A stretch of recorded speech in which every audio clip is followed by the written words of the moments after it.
The Kamishibai Man by Alan Say. Essential question: how is a live performance different from other kinds of entertainment? Not so long ago in Japan, in a small house on a hillside, there lived an old man and his wife. Even though they never had children of their own, they called each other Ji-chan and Ba-chan. Ji-chan is grandpa and Ba-chan is grandma. One day, Ba-chan said, "Ji-chan, you haven't said a word in 3 days."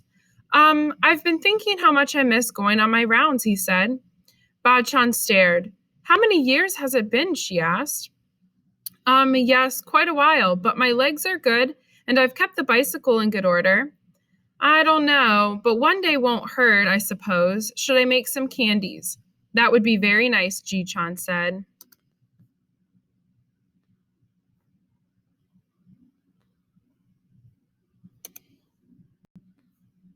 The next day, Ji-chan rode his bicycle down the hillside in the first light of morning.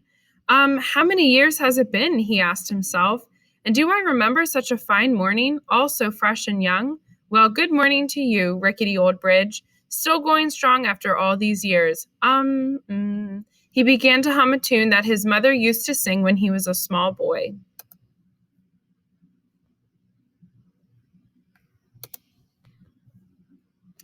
When he came to the city, he stopped humming. "This isn't right," he said. "I must have taken a wrong turn. But there's that old house I used to go by every afternoon." A car horn blasted at him, then another. "Why are there so many cars all of a sudden? Look at these tall buildings. You'd think I was in another country." A truck blasted its horn behind him.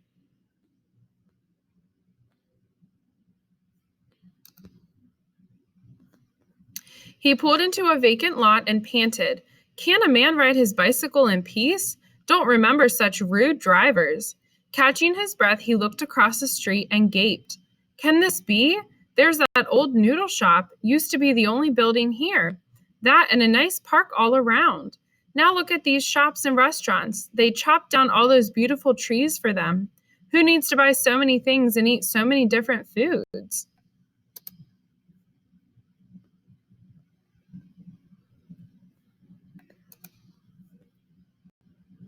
Shaking his head, he slowly took the canvas off the box on his bicycle. He propped up the stage and checked the story cards inside, patting each painting. Then he opened the bottom drawer in the box. You little jewels," he said, and started to hum again. "Thank you, Ba-chan. You make good candies, just like in the old days."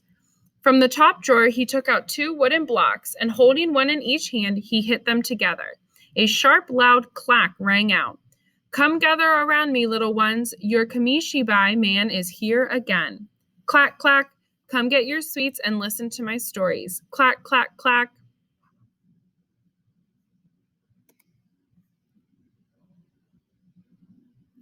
"Ah, yes, I can see you now, all your bright faces, clasping coins in your little hands. So happy to hear my clappers, so happy to see your Kamishibai man. Patience, everyone, you'll get your sweets, each and every one of you. I have all your favorites, red ones and green ones and the soft ones on sticks. And here comes that boy, the one who never has any money. I'll get to him later."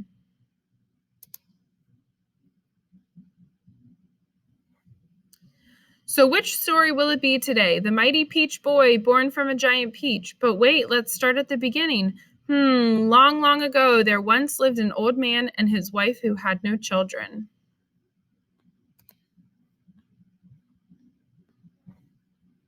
After the peach boy, the bamboo princess was a nice change, a gentle story. Then my favorite, the old man who made cherry trees bloom. And when I was finished, you all went home happy except for that poor boy. "Would you like a candy?" I asked. He said, "I don't like candies," and ran away.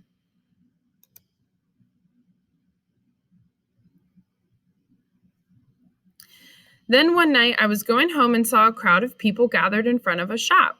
They were staring at something called television. I was curious too, but not for long. It showed moving pictures. They were all jerky and blurry and had no colors at all. It wasn't long after that when television antennas started to sprout from the rooftop like weeds in the springtime. And the more they grew, the fewer boys and girls came out to listen to my stories. How can they like those blurry pictures better than my beautiful paintings? I asked. But there was nothing to be done. As I went around the familiar neighborhoods, the children started to act as though they didn't know me anymore. Even so, I went on clacking my clappers, and one day a little girl poked her head out the window and shushed me.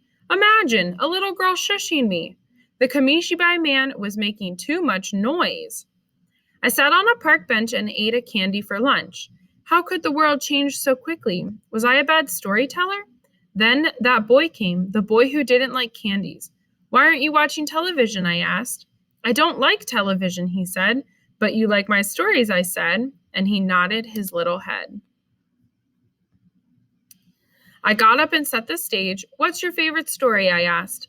Little 1 inch, he answered. So I told him the story of a brave little boy who was only 1 inch tall.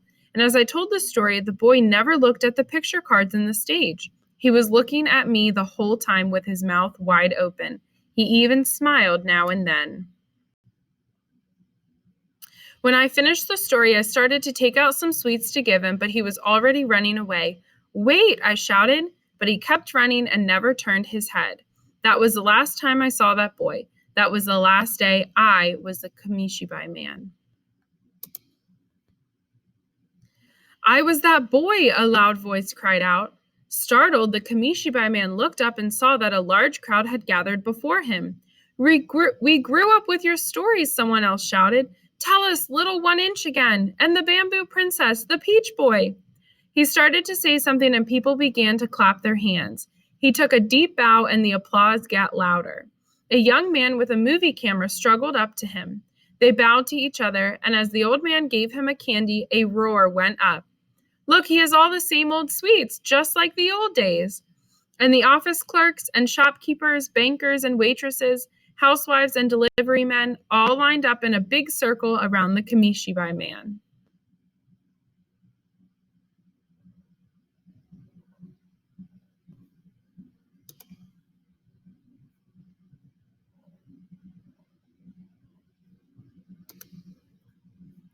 It was dark when he got home. Bachan was watching the evening news.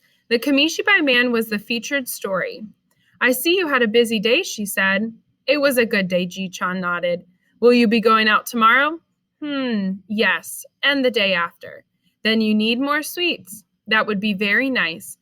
Could you make it twice the usual amount? I'll see if I have enough sugar, she said, and shut the television off.